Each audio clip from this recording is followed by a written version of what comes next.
If you're thinking about retiring to northern Arizona, there's a small town that doesn't always get a lot of attention, and that's Camp Verde. And honestly, for some people, it does end up being exactly what they're looking for.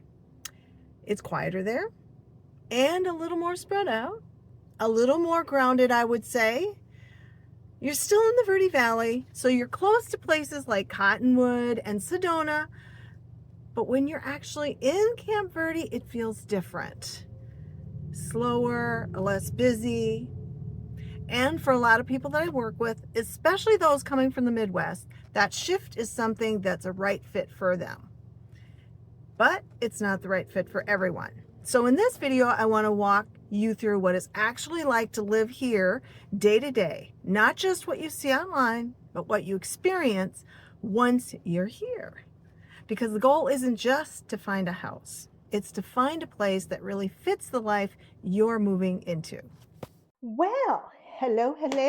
We are continuing on our little journey here with me telling you more about living in or what it's like in Camp Verde. Now, just want to say, we kind of did little intros. We're going to talk about what it would be actually like living here in Camp Verde. It's it's so different from most of the other area because it's green. There's a lot of underground water. So that's one of the first things I noticed when I came here was the green, how green it is. When you're coming on I-17 and you're coming from Phoenix and you're going up north and you come up over the hill and you look down and the Verde Valley, Camp Verde is like right in front of you. It's so green. You just go, and it's green year round, but it's greener when we have monsoons. It's just gorgeous. So please keep that in mind. Camp Verde is small. It's less than 12,000 people. So it is small. And the nice thing about that is that means compared to Cottonwood, Sedona for sure, you are going to be able to find yourself a much larger, more affordable home on a much larger piece of land if that's something you're looking for, as well as there is land there that has irrigation. There's underground, like I said, underground rivers. And so there's the opportunity, not every place, but there are lots and pieces of land where you can actually flood your yard with water a couple times a week, and people actually have beautiful lawns down there. It's crazy. They have massive trees, beautiful lawns. It's very, very different from Sedona and Cottonwood in that way, just the amount of water and green that they have available to them. Things that really appeal to me, especially coming from the Midwest, which a lot of a lot of you are, is it's quiet, it's rural, there's more land, there's more space, it's affordable. When I say rural, it means you can have horses and cows and goats. I love baby goats. So if you have goats, let me know. You can have chickens, you can have roosters, you can have bunnies, you can have all of these animals, horses, all of that. Did I say horses? Okay, so you can have horses. And a ranch. I mean, people have animals, a lot more farm animals. That's where I'm looking for. I'm sure there's pigs down there too. I just didn't think to mention them. Sorry, not ignoring you little pigs. Just being outdoors, it's natural to just be outdoors. You walk around your neighborhood, you walk around your property. It's cooler in the winter. It's a little warmer than Cottonwood, but we'll come to that. Stop that, Judy. We're not going to talk about that. It's about 3,100 feet above sea level, so it's a little higher, but lower than Flagstaff, higher than Phoenix. So very temperate, seasonal. It has four seasons, just like, that's what we love about the Verde Valley. It has four seasons. Occasionally gets snow, and it has just this more slower rural pace. If you're not into that and you're coming from the city and you're used to the nightlife and all of the activities in the nighttime, this is not for you. But most of my retirees are not looking for wild nightlife. We're looking for quiet, we're looking for peaceful, we're looking for where we can breathe because there's not much pollution here. It's just, you feel like you can breathe here is the best way I can put it. There's less traffic, so it doesn't feel crowded. You don't have the tourism that you would have in Sedona. There's just a lot of outdoor activities that you can do. Looking at my little list so I don't forget all the goodies for you guys. And dark sky community. So at night, you can look up and you can see the most amazing constellations. The night skies here are amazing, amazing. And I love the night skies. I love looking at the stars. I wish I could remember all the constellations from my astronomy class, but unfortunately, I was asleep through most of it. Uh, it was dark, it was quiet, I fell asleep. What can I say? So, if you're looking for, a place to retire that has elbow room, that has peace and quiet. Sorry, lost my train of thought there because I was just trying to look at my notes to remember not to miss any of the good stuff because there are so many good things about Camp Verde, and it really is more like where I grew up because I grew up in the middle of nowhere in Minnesota, a town of 700 people, and Camp Verde kind of has that feel to it. There's really no shopping. There's a Bosch's grocery store, which is where you can get groceries. If you can't make it into Cottonwood for grocery shopping, you can run in there. There's an Ace Hardware for just sort of quick things you need for home improvements or whatever.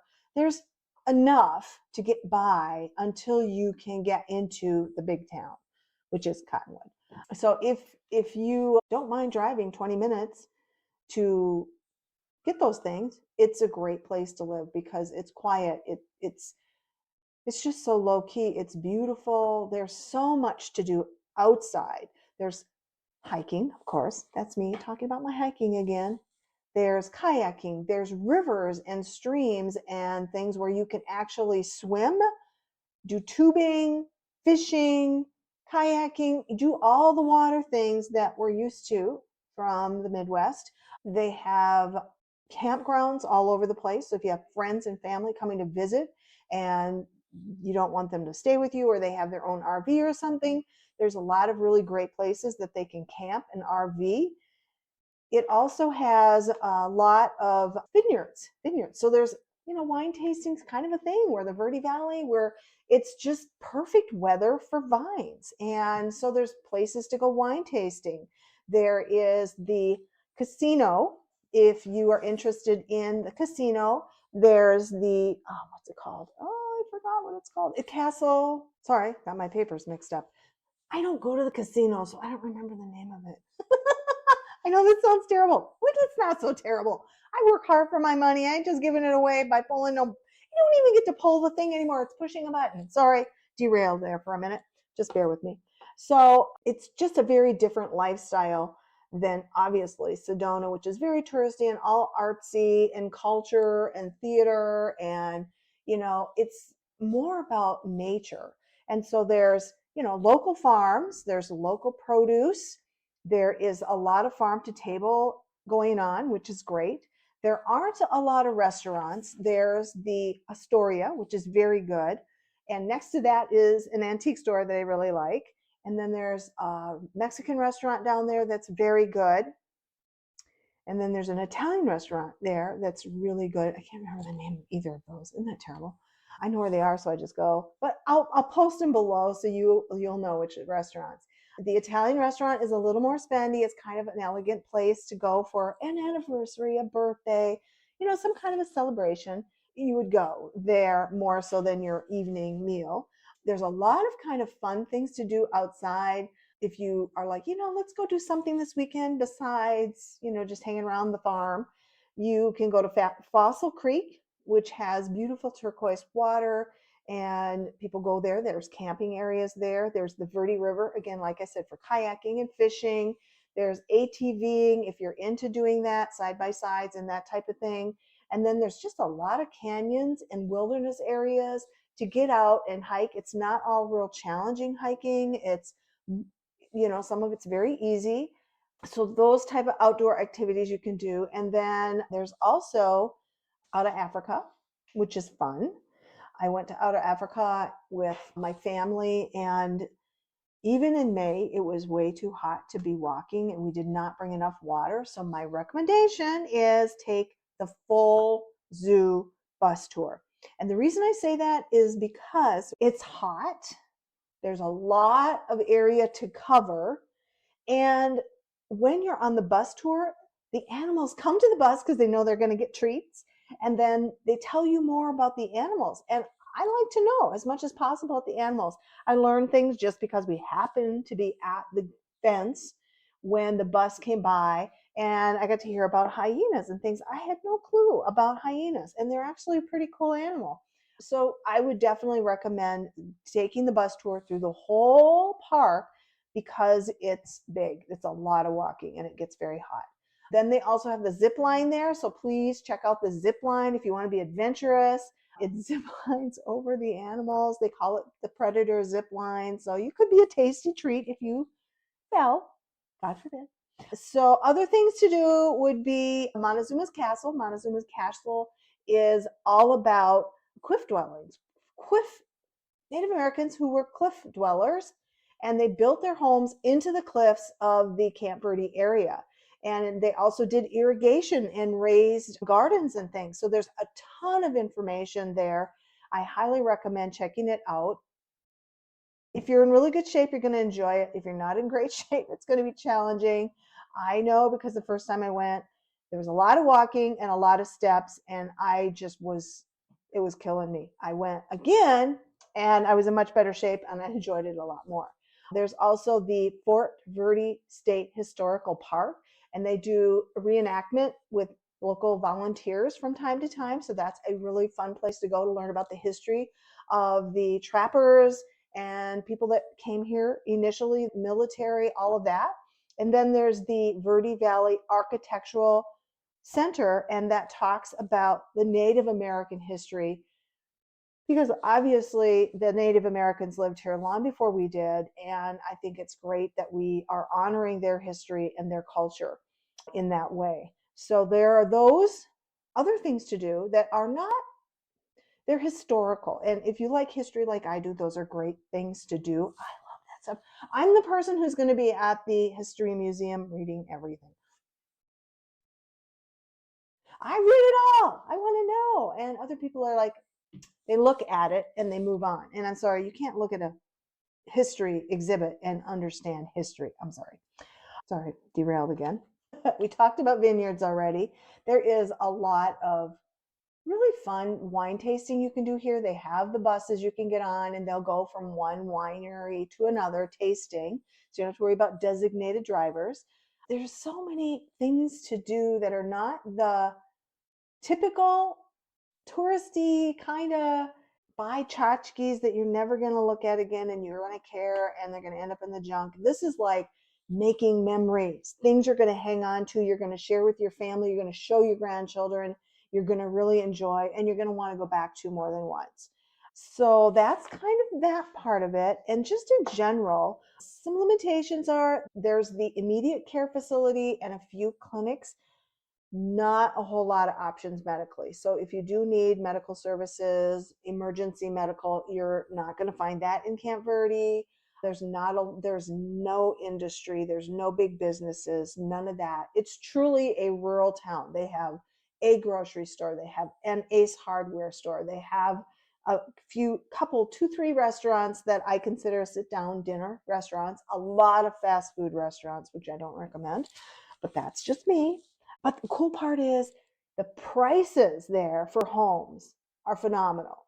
You can buy a house with land, a beautiful home with land in Camp Verde for less than half of what you'd pay if you were in Sedona.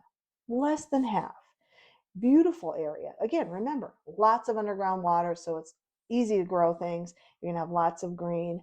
It's, to me, if you want rural living, Camp Verde is the place to be. Totally the place to be. You've got the Verde River, you've got the Montezuma's Castle, you've got the wineries, you've got Fort Verde, you've got Cliff Castle Casino. See, I remember it came back to me. And if any of that, plus having the ability to have just that rural feel, and no, you don't have to have any farm animals, you can just have that lovely rural feel, the beautiful night skies, peace and quiet. As we say here, we roll up the sidewalks at 5 o'clock And sometimes we don't roll them out at all on Sundays and Mondays, just so you know. So a lot of times I get a question from people saying, well, what's the difference really overall between Camp Verde and Cottonwood? Because they're close, but they are so different. So different. I'm going to break that down in my next video. I'm going to talk about comparing Cottonwood and Camp Verde so you can get a little better idea of maybe which one would be a better fit for you. And obviously, click the relocation guide below, and DM me, comment. Please let me know what you'd like to know more about the area. I am doing this for you. I want you to be very confident and very happy about your choice if you choose to come and live here in Sedona, Cottonwood, or the Verde Valley.